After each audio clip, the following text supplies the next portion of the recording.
100% I think God has the best plans and कभी कभी आपको लगता है कि ये वर्क क्यों नहीं हुआ, वो वर्क क्यों नहीं हुआ, बट इवेंचुअली जो होता है वो अच्छे के लिए ही होता है. आई didn't have to honestly because I know the makers and the writer as well, so and the channel as well. So I was pretty sure this. Baki fingers crossed. I ji, know ji. the show will do really well.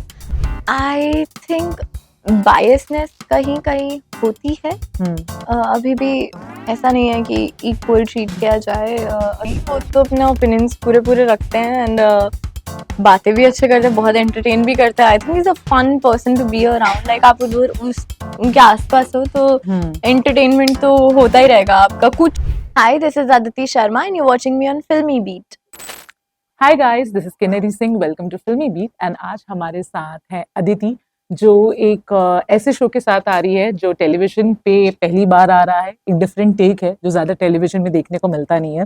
तो अदिति, सबसे पहले तो मुझे ये बताइए, जब आप last हमें खतरों के खिलाड़ी में देखने को मिली थी, बहुत बार हाल ही में हमने कई एक्टर्स को देखा है, बीट ऐश्वर्या शर्मा और करणवीर, कि खतरों के बाद डायरेक्टली उनका झुकाव एक दूसरे रियलिटी शो की तरफ जाता है. बीच में कुछ खबरें भी आ रही थी कि आप कोई शो कर रही हैं, बट फिर शायद बात नहीं बनी, एंड फाइनली दिस शो. सो क्या कुछ प्लान था खतरों के बाद करने का, और क्या जो प्लान था उसी हिसाब से चीजें गई आगे? 100% I think God has the best plans and कभी कभी आपको लगता है कि ये वर्क क्यों नहीं हुआ, वो वर्क क्यों नहीं हुआ, बट इवेंचुअली जो होता है वो अच्छे के लिए ही होता है.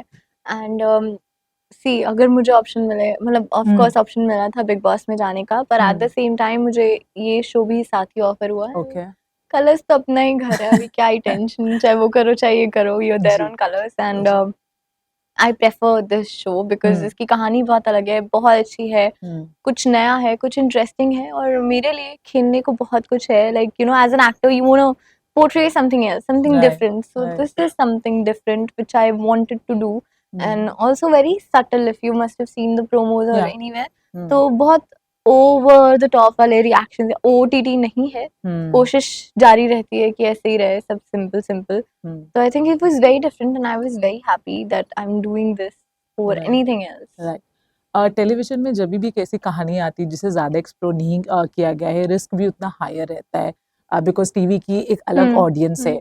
सो जब आप साइन कर रहे थे ये शो, एंड जब आपको पता था कि ये सब्जेक्ट हटके है, and you know it is a challenge कि टीवी की ऑडियंस इसे कनेक्ट कर पाए, how did you convince yourself on that point? I didn't have to honestly because I know the makers and the writer as well, so and the channel as well. So I was pretty sure this. बाकी fingers crossed. I know the show will do really well, क्योंकि कुछ अलग है and audience चाहती है कुछ अलग देखना, इसीलिए तो वो OTT पे जा रही है या वेब पे जा रही है या मूवीज देख रहे हैं, क्योंकि कुछ सबको कुछ अलग देखना है डेफिनेटली. ऐसा नहीं है कि नहीं देखना. और टीवी की audience still, you know, I would say कि टीवी एक ऐसा माध्यम है जहाँ हर कोई एक साथ बैठ के देख सकता है. OTT पे आपको अपने बच्चों को या किसी को बाहर निकालना पड़ेगा कि चलो यार रात को अकेले छुप के देख रहे हो, you know. You can't watch everything with everyone. The abusive language or the kind of language जो यूज होती है, उसमें ऐसा अक्सर होता है कि आप माँ बाप के साथ बैठ के वो सब नहीं देख सकते. whereas टीवी एक ऐसी मीडियम है जो आप सब पूरा घर परिवार बैठ के देख सकते हैं. और ये कहानी भी ऐसी इंटरेस्टिंग है कि बच्चे भी इंस्पायर होंगे कि मुझे भी बड़ा सपना देखना है या कुछ लाइफ में करना है, और माँ बाप भी इंस्पायर होंगे कि हमें अपने बच्चों को सपोर्ट करना है, बिकॉज हमारा बच्चा भी यू नो कुछ कर सकता है ना. हमें जितने हम लड़कों को जैसे सपने देखने की आज़ादी देते हैं, ऐसे ही मैं चाहती हूँ कि इंस्पायर हो लोग शो से और लड़कियों को भी उतनी आज़ादी दें. जब प्रोमो आउट हुआ था, प्रोमो में जितना हम समझ पाए वो ये है कि इनका सफर अपोलिना का आसान नहीं होगा, बहुत सारे चैलेंजेस होंगे, यू नो ये उनका सपना है.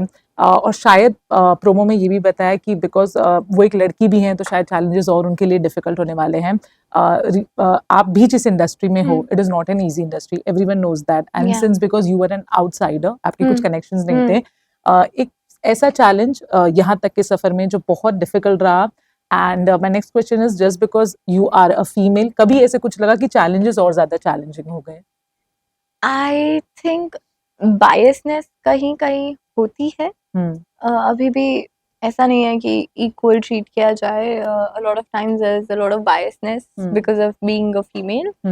but then आप, मुझे ऐसा लगता है आप उस लेवल पे पहुंच जाओ कि आप इतना अच्छा कर रहे हो कि आपकी वजह से बायसनेस हो रही है, फिर देखो ना, मतलब tables can turn any time, definitely especially in this industry. आज अगर आपका काम बहुत अच्छा है और आप अच्छा कर रहे हो तो people would want you, of course. And ये बायसनेस आपके अपने हाथों में होती है कि आप अगर उतना अच्छा कर दिखाओ, so you can also prove that I also, मुझे भी उतने अच्छे से ट्रीट करो, but at the same time I just feel कि जो जितने टाइम से एक्सपीरियंस जिसका जितना है उस हिसाब से treatment is also good thing.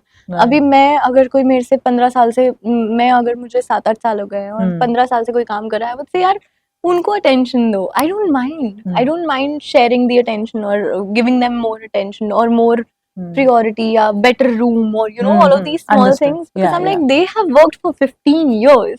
Do उनको attention, they deserve it. right. So it's personal choice. मतलब अंडरस्टूड आखिरी deep सवाल चली जाऊंगी मैं नहीं topic उसके लिए हाँ. अलग से सेट पे आएंगे, फिर ये सवाल करेंगे. जैसे आपने कहा आपको ऑफर हुआ था Bigg Boss, but you choose this show now because you have worked with Karanveer. That is the reason people are asking this question. जितना हमने शो में देखा है, people are telling that Karanveer has a lot of potential, but वो एक ऐसे इंसान है जो अपने लिए स्टैंड नहीं ले पाते, जो बातें बहुत खुली नहीं रख पाते. क्योंकि आप उनको थोड़ा बहुत पर्सनल जानते हो, तो बताओ कैसे है वो रियल लाइफ में. नहीं, वो तो अपने ओपिनियंस पूरे रखते हैं एंड बातें भी अच्छे करते हैं, बहुत एंटरटेन भी करते हैं. I think is a fun person to be around. Like आप उधर उनके आसपास हो तो एंटरटेनमेंट तो होता ही रहेगा आपका. कुछ नहीं तो he start playing Atlas. I remember we were going on a way and बाकी सब सो रहे थे, हम दोनों जागे हैं सबसे आगे, बस के आगे बैठे, because I can not sleep when, ऐसा तो कभी कभी होता है. So हम games खेलने लग गए. I think he's very entertaining, beautiful gem kind of person, a beautiful soul. Right. So I wish him all the very best, and I think he deserves to win. Right. Okay. On this note, thank you so much for the lovely interview. Anything you want to say to the viewers?